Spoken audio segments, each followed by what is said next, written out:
Halo sobat, jumpa lagi. Melanjutkan kisah Mata Air di Bayangan Bukit, karya S.H. Mintarja.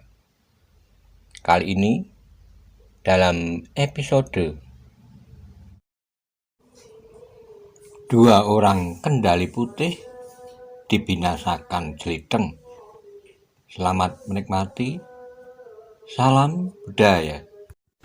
Monggo kula aturi subscribe, like, komen, saha share. Matur nuwun.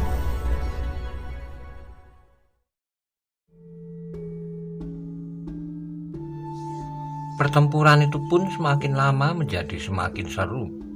Jeliteng pun harus bekerja bersungguh-sungguh, seperti kedua orang itu pun semakin lama menjadi semakin kasar. Jeliteng harus bekerja keras menghindari benturan-benturan kekerasan yang tidak perlu. Apalagi karena ia harus bertempur melawan dua orang. Namun sejenak kemudian Jeliteng berhasil menguasai lawannya.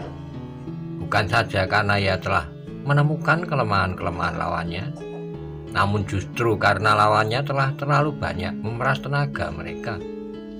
Dengan garangnya Jeliteng memutar senjatanya, sekali-kali ia masih harus melompat menghindari ujung senjata kedua orang kendali putih itu. Namun kemudian kedua orang itu telah berada dalam libatan tampar Jeliteng yang berdesing seperti sendaren. Benda yang tersangkut di ujung dadung itu semakin lama rasa-rasanya menjadi semakin dekat dengan tubuh lawannya. Sejenak kemudian terdengar sebuah keluhan tertahan. Ternyata bahwa Jeliteng telah berhasil menyentuh punggung lawannya dengan ujung senjatanya. Gila, geram orang itu. Lukanya telah mengalirkan darah, sementara perasaan pedih rasa-rasanya menggigit sampai ke tulang. Ternyata luka itu telah membuatnya seperti orang gila. Orang yang bersenjata golok yang besar itu bertempur semakin garang dan kasar. Namun dalam pada itu semakin jelas bagi Jeliteng bahwa tenaganya telah menjadi semakin susut karenanya. Saat-saat selanjutnya sudah tidak terlampau berat lagi bagi Jeliteng. Luka di punggung salah seorang lawannya itu seolah-olah telah menyusut separuh dari segenap kemampuannya. Kecuali perasaan sakit yang menyengat tubuhnya semakin lama menjadi semakin lemah dan seolah-olah telah kehabisan tenaga. Jeliteng tidak mau melepaskan setiap kesempatan. Ia tidak mau membiarkan kesulitan akan berlarut-larut mencekam pedukuhan Lumban. Tidak-tidaknya Lumban Wetan. Ia berharap bahwa Daruwerdi akan bertanggung jawab bagi keselamatan anak-anak muda di Lumban Kulon. Karena ia memang tinggal di pedukuhan itu, apalagi bahwa sumber persoalan ini sebenarnya terletak padanya. Jika ia tidak mempunyai hubungan dengan orang-orang dari berbagai perguruan, maka Lumban akan tetap menjadi pedukuhan yang damai. Yang perlu dilakukan bagi pedukuhan itu adalah sekedar meningkatkan tata kehidupan mereka tanpa mengaduknya dengan kegelisahan dan kecemasan. Sebenarnya yang mereka perlukan adalah sebuah parit induk, berkata Jeliteng di dalam hatinya. Bukan titik-titik darah seperti yang telah terjadi di pinggir hutan dan sekarang terpaksa di sini. Tapi Jeliteng tidak dapat ingkar. Ia harus menyelesaikan tugas yang dipetiknya sendiri. Kedua orang itu harus dapat dihapuskannya tanpa bekas, sehingga persoalannya tidak akan berkepanjangan. Untuk itu aku terpaksa membunuh mereka, geram Jeliteng di dalam hatinya. Dengan demikian maka Jeliteng pun bertempur semakin cepat dan garang. Ia harus segera menyelesaikan pertempuran itu sebelum berkembang menjadi semakin buruk, karena ada pihak-pihak lain yang terlibat. Apalagi Jeliteng sendiri masih merasa perlu untuk menyelubungi dirinya dengan sikap yang lain dari kenyataan yang sebenarnya. Karena itulah maka benda yang berkilat-kilat di ujung dadung yang dipergunakan oleh Jeliteng sebagai senjatanya itu berputar semakin cepat. Benda itu mulai menyengat-sengat di tubuh lawannya, di pundak, kemudian di bahu, dan bahkan di kening. Kedua lawannya yang menjadi semakin lemah karena tenaganya yang terperas habis. Darahnya pun mengalir semakin banyak. Perlahan-lahan mereka mulai kehilangan kemampuan perlawanannya. sehingga luka di tubuh mereka pun menjadi semakin banyak. Dalam keadaan yang tidak lagi dapat diatasi, salah seorang dari kedua orang itu menggeram. "Anak gila, sebutkan siapakah kau sebenarnya? Senjatamu dan sikapmu mengingatkan aku kepada sebuah perguruan yang hampir dilupakan." Jeliteng melompat surut, namun tiba-tiba sebuah serangan yang dahsyat telah melibat kedua lawannya. Betapapun kedua orang itu berusaha, namun senjata anak muda itu telah menghantam punggung dan dada, sehingga napas mereka bagaikan terputus karenanya. Keduanya telah terhuyung-huyung hampir bersamaan. Senjata mereka perlahan-lahan terlepas pula, karena tangan mereka tidak lagi dapat menggenggam. Pada saat terakhir itulah maka Jeliteng yang berdiri tegak dengan senjatanya di tangan berkata dengan nada berat, "Kisanak, aku tidak mempunyai pilihan lain bagi orang-orang Kendali Putih. Aku kenal perguruan Kendali Putih dan telah ditegaskan pula oleh sikap kedua kawanmu yang dibunuh oleh Daruwerdi. Dan yang terakhir adalah sikap kalian berdua. Karena itu bagi keselamatan orang-orang Lumban, aku telah mengambil keputusan untuk membunuh kalian." "Persetan," geram salah seorang dari orang-orang Kendali Putih. "Kami tahu kami akan mati. Yang penting bagiku bukan kematianmu, tetapi kecemasanku melihat nasib anak-anak muda Lumban." "Siapa kau?" Suara orang Kendali Putih itu semakin lambat. "Namaku Aryo Baskoro, murid dari perguruan yang memang sudah dilupakan. Meninggal guruku Kiai Baskoro. Namamu Nunggak Semi, nama gurumu, jadi kau murid Baskoro dari perguruan Rosojati yang sudah punah itu?" "Ya, aku satu-satunya murid dari perguruan Rosojati yang masih tinggal." "Oh," orang Kendali Putih itu mengeluh, "kau memang gila. Gurumu menurut pendengaranku juga orang gila. Siapa namamu?" Jeliteng memandang kedua orang yang semakin lemah itu. Selangkah ia mendekat. Kemudian katanya, "Namaku sendiri adalah Aryo Condro Sangkoyo." "Hei!" Wajah kedua orang yang sudah tidak berdaya itu bagaikan menyala. "Kau jangan mengigo. Apakah kau senang menyebut nama-nama orang yang disegani waktu itu? Condro Sangkoyo adalah nama seorang pangeran keturunan Prabu Mojopahit terakhir. Bukan Condro Sangkoyo. Namanya Pangeran Suryo Sangkoyo yang bergelar Raden Kudo Suryo Anggomo. Salah seorang senopati yang gagal mempertahankan kota Raja Mojopahit dan gugur di medan. Usianya masih muda meskipun waktu itu ia sudah mempunyai seorang anak laki-laki. Akulah Condro Sangkoyo yang jika aku mau, aku dapat mempergunakan gelarku meskipun aku buat sendiri." Jeliteng. Dua orang itu masih menggeram, tetapi keduanya sudah menjadi semakin lemah. Namun salah seorang dari keduanya masih berkata, "Aku akan mati dengan senang hati karena yang membunuhku adalah murid yang tersisa dari perguruan Rosojati. Mungkin aku akan tersiksa di saat terakhir jika kau mengatakan bahwa kau adalah benar-benar anak Lumban, tapi kau adalah orang yang memang pantas membunuhku." Ia berhenti sejenak, napasnya sudah menjadi semakin sendat. "Tetapi siapakah Daruwerdi? Apakah ia orang dari perguruan Pusporuri?" "Pasti bukan orang Pusporuri, tapi aku tidak tahu. Mungkin nama Daruwerdi itu pun bukan namanya." "Orang-orang gila, kalian lebih senang bersembunyi di balik nama yang aneh-aneh itu." Napasnya menjadi semakin lambat.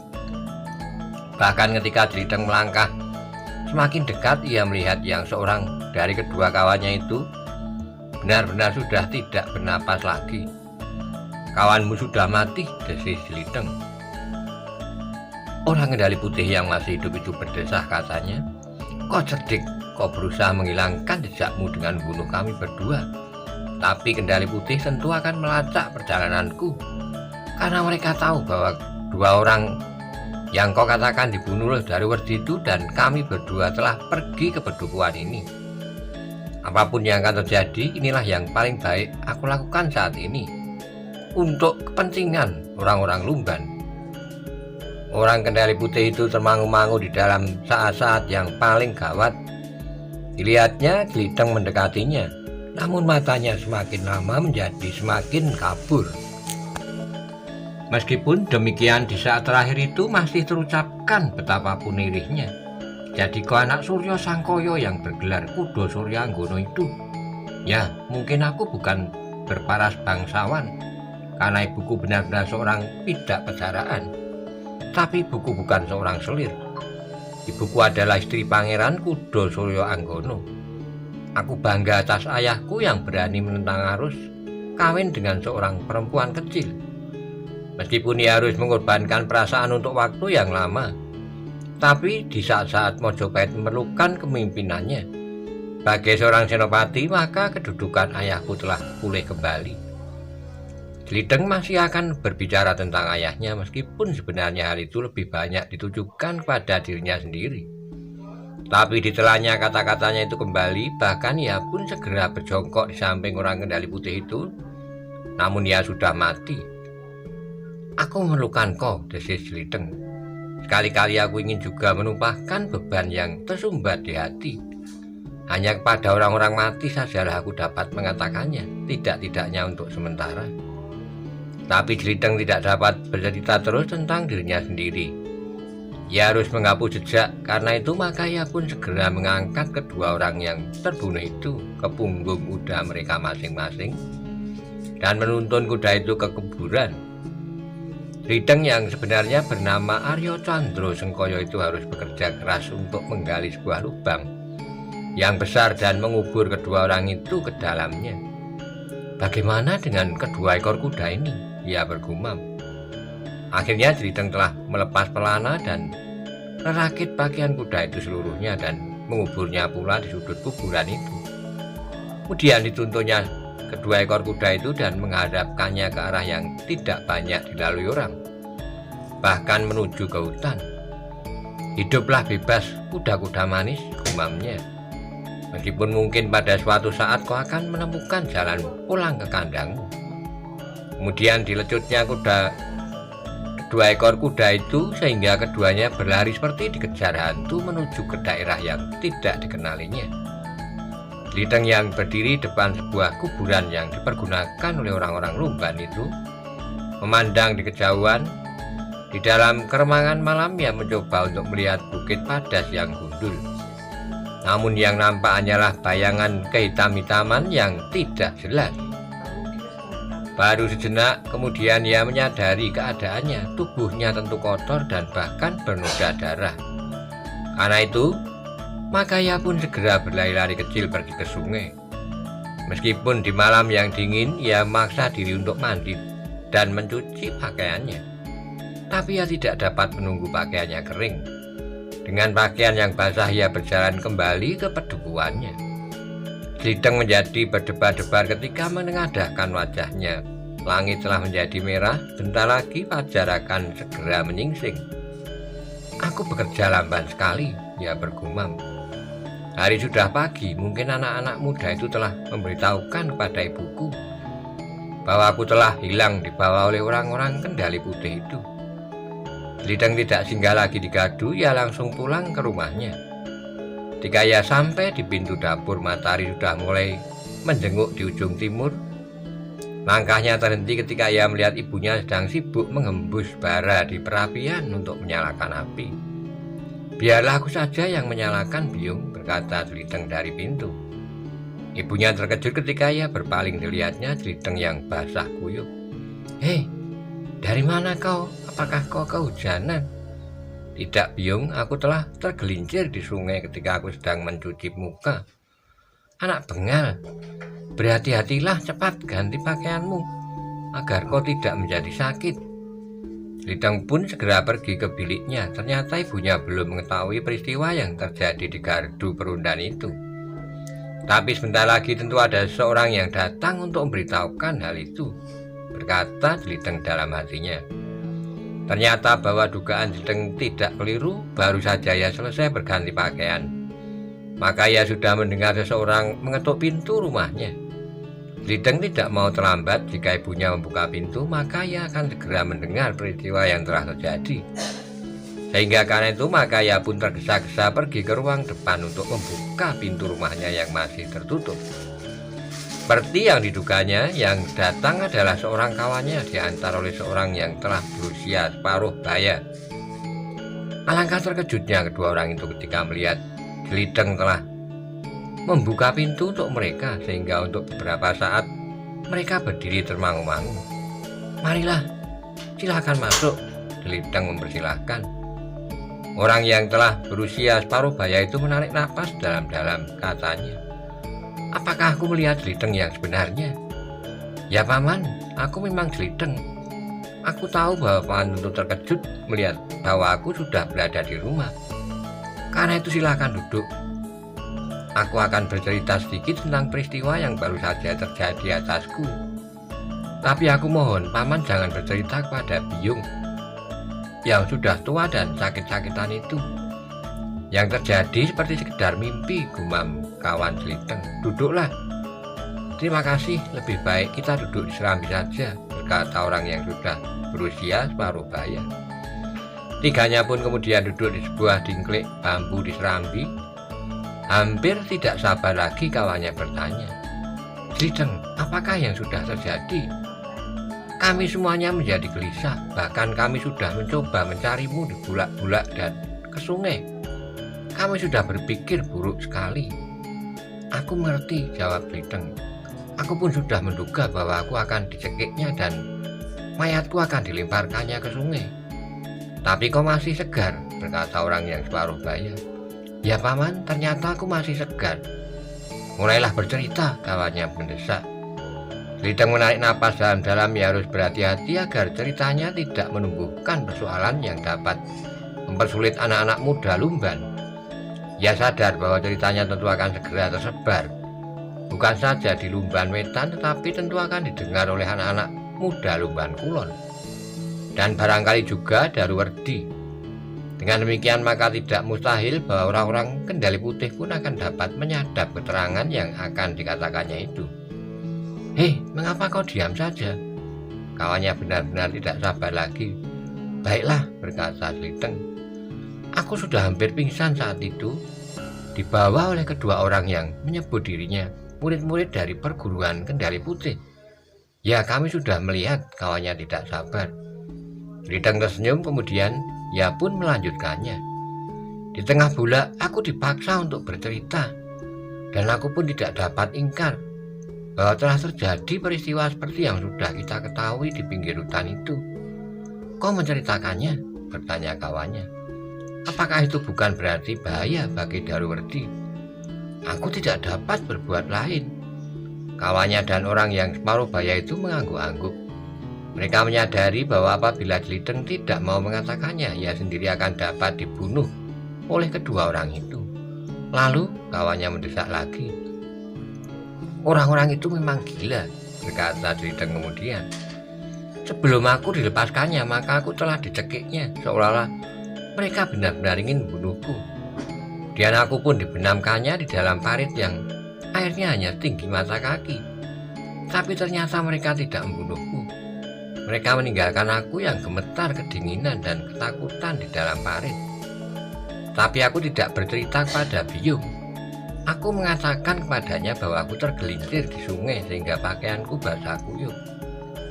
Dua orang yang datang padanya itu mengangguk-angguk. Yang separuh baya kemudian bergumam, "Bersyukurlah bahwa kau masih tetap hidup. Ya, aku masih beruntung bahwa aku dapat kembali pada ibuku. Tapi kami seisi gardu menjadi gelisah. Ketika fajar mulai membayang, kami mencoba mencarimu di bulak. Tapi kami tidak menemukan tanda-tanda apapun, sehingga akhirnya aku berdua telah diserai tugas oleh kawan-kawan untuk memberitahukan pada ibumu bahwa kau telah hilang dibawa oleh dua orang yang tidak dikenal. Aku tidak dapat kembali ke gardu dengan pakaian yang kotor dan basah. Aku ingin berganti pakaian baru kemudian menemui kalian." Dua kawannya itu pun kemudian memberikan beberapa pesan agar Jeliteng tidak keluar saja dahulu dari pedukuhan. Mungkin saja terjadi itu masih akan mempunyai akibat yang berkepanjangan. Jika mereka kemudian mencari Daruwerdi, apakah kira-kira nasib mereka akan seperti kedua orang kawannya yang datang terdahulu? Tiba-tiba saja kawannya bertanya. Jeliteng menggeleng lemah, jawabnya, "Aku tidak tahu. Aku hanya mengatakan apa yang aku ketahui tanpa memperhitungkan apapun juga." Akhirnya kedua orang kawannya itu pun meninggalkan Jeliteng yang nampak ketakutan. Tapi yang dapat dilakukan oleh kedua orang itu hanyalah beberapa pesan yang tidak berarti. Meninggal kedua kawannya, Jeliteng pun segera pergi ke dapur. Pada ibunya yang bertanya tentang tamunya, Jeliteng hanya mengatakan bahwa keduanya menanyakan tentang air di parit yang rusak di ujung bulak karena anak-anak kecil yang kurang berhati-hati saat-saat mereka mengembalakan kerbau dan menggiringnya ke sungai untuk dimandikan. Sementara itu, seperti yang diduga oleh Jeliteng, maka cerita yang dibuatnya itu segera tersebar di seluruh pedukuhan. Bahkan cerita itu pun telah didengar pula oleh anak-anak muda Lumban Kulon. Daruwardi akan mendengarnya juga, berkata Jeliteng di dalam hatinya. Ia akan datang padaku dan bertanya apakah yang sebenarnya telah terjadi. Dugaan Jeliteng itu pun tepat. Demikian berita tentang Jeliteng itu sampai di telinga Daruwardi. Maka ia pun dengan tergesa-gesa telah pergi ke Lumban Wetan untuk bertemu dengan Jeliteng. Ceritakan, berkata Daruwardi. Jeliteng menceritakan peristiwa itu seperti yang diceritakan kepada dua orang Lumban Wetan yang datang kepadanya. Jadi kau dilepaskan begitu saja? Bertanya Daruwardi. Tidak, aku telah dibenamkan di dalam parit. Maksudku kau tidak dibunuhnya? Tentu tidak, seperti yang kau lihat aku masih hidup. Daruwardi menarik napas dalam-dalam. Ia menahan kejengkelannya atas kebodohan Jeliteng. Namun kemudian ia bertanya, apakah kau sadar bahwa dengan demikian kau sudah menghadapkan aku pada dua orang itu? Aku tidak mempunyai pilihan lain. Jika aku tidak mengatakannya, aku dicekiknya sampai mati. Daruwardi mengangguk-angguk, katanya. Baiklah Jeliteng, itu memang bukan salahmu. Seandainya bukan kau, namun tentu akan ada pula orang lain yang menceritakan apa yang telah terjadi di pinggir hutan itu. Dan aku pun harus bersiap menghadapi segala kemungkinan. Jeliteng mengangguk-angguk, namun tiba-tiba saja ia bertanya, Daruwardi, apakah yang kira-kira akan kau lakukan jika pada suatu saat orang-orang yang mengatakan dirinya murid dari Kendali Putih itu datang dalam jumlah yang jauh lebih banyak? Daruwardi memandang wajah Jeliteng yang cemas, namun kemudian anak muda itu justru tertawa, katanya, bersembunyi. Bukankah kau itu cara yang paling baik untuk melawan mereka yang berjumlah melampaui kekuatan dan kemampuan? Jeliteng mengangguk-angguk, tapi ia masih bertanya lagi. Mungkin kau berhasil bersembunyi, namun agaknya orang-orang Kendali Putih itu adalah orang-orang yang kasar dan jahat. Bagaimanakah jika seandainya ia melepaskan dendamnya pada kami, anak-anak Lumban yang tidak dapat membela diri? Jawab Daruwardi benar-benar di luar dugaan. Suara tertawanya masih terdengar, katanya, itu adalah nasib mereka yang menjadi sasaran. Itulah yang agaknya terlampau malang. Sejenak Jeliteng terdiam, wajahnya menegang. Namun katanya kemudian, Daruwardi, kami tidaknya aku sendiri merasa sangat cemas. Aku merasa tidak tentram lagi karena peristiwa yang berurutan telah terjadi itu.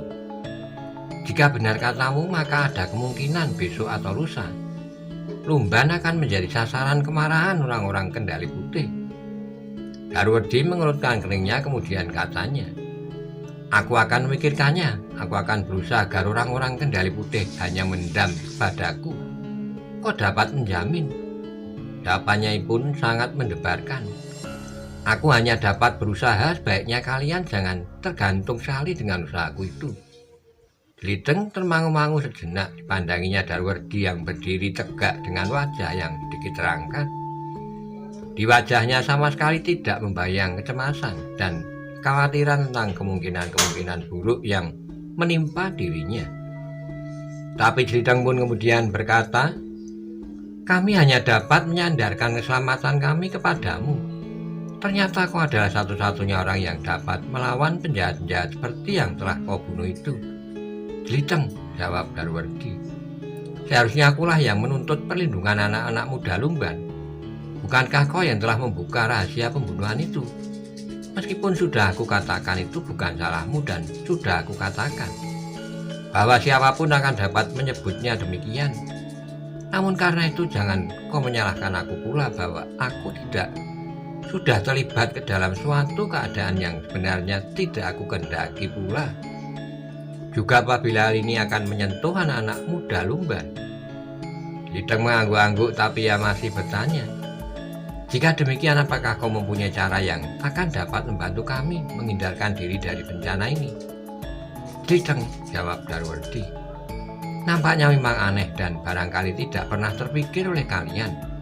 Bagaimana jika kalian bersikap seperti seorang laki-laki? Bukankah kalian punya tenaga dan pikiran? Mengapa kalian tidak berusaha melindungi diri kalian sendiri? Kami tidak terbiasa berkelahi. Kami tidak mempunyai bekal apapun untuk melawan langsung pada orang-orang yang garang itu. Aku akan mengajari kalian untuk sekedar dapat membela diri. Mungkin seorang-seorang kalian tidak akan dapat berbuat apa-apa. Karena untuk mencapai tingkatan orang-orang kendali putih kalian memerlukan waktu 1 atau 2 tahun. Bahkan lebih, tetapi jumlah kalian yang banyak itu pun mempunyai pengaruh pula. 2 atau 3 orang kendali putih tentu tidak akan mampu melawan kalian seluruh pedukuhan lumban wetan dan lumban kulon. Jeliteng memandang Daruwardi sejenak, namun tiba-tiba saja ia tersenyum, katanya, kau mau mengajar kami untuk membela diri? Sekali lagi Daruwardi menegaskan, ya, ajaklah kawan-kawanmu. Kita akan segera mulai.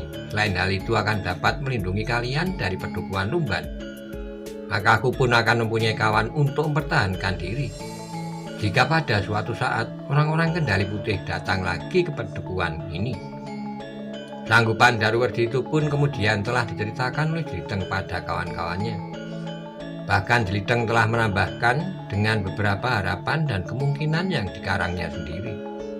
Kita akan menjadi pengawal pedukuhan kita seperti seorang prajurit mengawal kota raja, katanya. Kau pernah melihat seorang prajurit mengawal kota raja bersama kawannya? Jeliteng ragu-ragu sejenak, namun kemudian ia memilih untuk tidak menjawab pertanyaan itu. Jelitenglah yang kemudian menjadi penghubung antara anak-anak muda yang ingin mempelajari ulah kanuragan dengan Daruwardi. Pada hari itu juga Jeliteng telah memberitahukan beberapa nama pada Daruwardi. Kami siap kapanpun akan dimulai, berkata Jeliteng. Daruwardi tersenyum, katanya pada Jeliteng, aku bangga atas kalian, tetapi sayang, agaknya kesediaan kalian untuk cepat-cepat memiliki kemampuan kanuragan itu karena didesak oleh perasaan takut. Jeliteng mengerutkan keningnya, namun ia pun tersenyum sambil menjawab, mungkin kau benar Daruwardi, kami menjadi sangat ketakutan. Siang malam kami merasa tidak tentram. Peristiwa itu baru semalam terjadi, tetapi kau sudah merasa sangat tersiksa. Karena itu, kami cepat-cepat ingin memiliki bekal betapapun kecilnya. Baik, aku akan menyediakan sekedar waktu. Tiap sore kalian harus datang ke padang ilalang di sebelah Bukit Padas yang gundul itu. Bukit Padas? Di luar sadar Jeliteng bertanya. Ya, aku kira tempat itu adalah tempat yang paling baik. Cukup luas dan tidak akan diganggu. Jauh dari pedukuhan, sehingga anak-anak kecil tidak akan berkerumun seperti nonton wayang beber. Terima kasih, Jeliteng mengangguk-angguk. Dengan tergesa-gesa ia pun segera menemui kawan-kawannya, baik dari lumban wetan maupun dari lumban kulon. Tiap sore mereka harus berkumpul di padang ilalang di sebelah Bukit Padas. Mereka akan mendapat latihan bela diri jika benar-benar terjadi kerusuhan di pedukuhan itu. Dian Daruwardi itu pun segera menjadi pusat pembicaraan. Tiap orang merasa wajib mengikutinya. Seperti dikatakan oleh Daruwardi, dorongan yang paling kuat dari diri mereka sebenarnya adalah perasaan takut. Namun dalam pada itu Jeliteng tidak melupakan Kiai Kanthi yang berada di bukit sebelah. Rasa-rasanya ia sudah terikat pada suatu kewajiban untuk datang dan melaporkan apa yang telah terjadi. Seolah-olah orang tua di bukit itu mempunyai pengaruh yang kuat atas dari dirinya tanpa dapat dihindari. Karena itulah maka ketika malam menjadi gelap, Jeliteng dengan diam-diam telah pergi ke bukit sambil membawa sebuah belanga dan sebuah kelenting seperti yang dipesankan oleh Kiai Kanthi. Namun dalam pada itu Jeliteng merasa heran pada dirinya sendiri. Setelah pertanyaan tiba-tiba saja timbul. Apakah yang aku lakukan ini sekedar didorong oleh belas kasihan? atau perikemanusiaan, atau karena orang tua itu melakukan sesuatu yang sesuai dengan keinginanku untuk membuat saluran air yang dapat bermanfaat bagi sawah dan ladang di Pedukuhan Numban, atau sebab-sebab lain. Jeliteng menarik napas dalam-dalam, tiba-tiba saja ia menggeram. Sebenarnya aku belum tahu pasti apakah sudah sewajarnya aku menempatkan diriku di bawah pengaruh wibawanya. Aku harus tahu pasti bahwa ia benar-benar seorang tua yang pantas dihormati, bukan sekedar seorang perantau yang mencari tempat sandaran bagi hidupnya, atau bahkan meyakinkan bahwa ia bukan orang-orang Kendari Putih. Jeliteng tiba-tiba saja mempercepat langkahnya. Sekilas terbayang betapa orang tua itu berusaha menahan anak gadisnya saat mereka bertemu dengan seekor harimau. Mereka menyatakan diri mereka sebagai perantau yang perlu dikasihani. Saat itu Kiai Kanti tentu mengetahui bahwa Daruwerdi ada di sekitar mereka dan berusaha untuk tidak memberikan kesan bahwa mereka memiliki ilmu. Kiai Kanti sempat menekan pusat syaraf anaknya sehingga anaknya tidak dapat berbuat apa-apa. Tapi apakah benar mereka memiliki kemampuan yang melebih-lebihan? Apa salahnya jika aku mengetahui lebih jauh? Bukan sekedar mengenal ketahanan jasmaniah orang itu dan anaknya itu saat mereka mendaki bukit melalui tebing-tebing padas yang sulit. Jeliteng telah benar-benar mengambil keputusan. Demikianlah maka sejenak kemudian Jeliteng telah berada di dekat sumber air di bukit itu. Ia pun mulai mempersiapkan rencananya.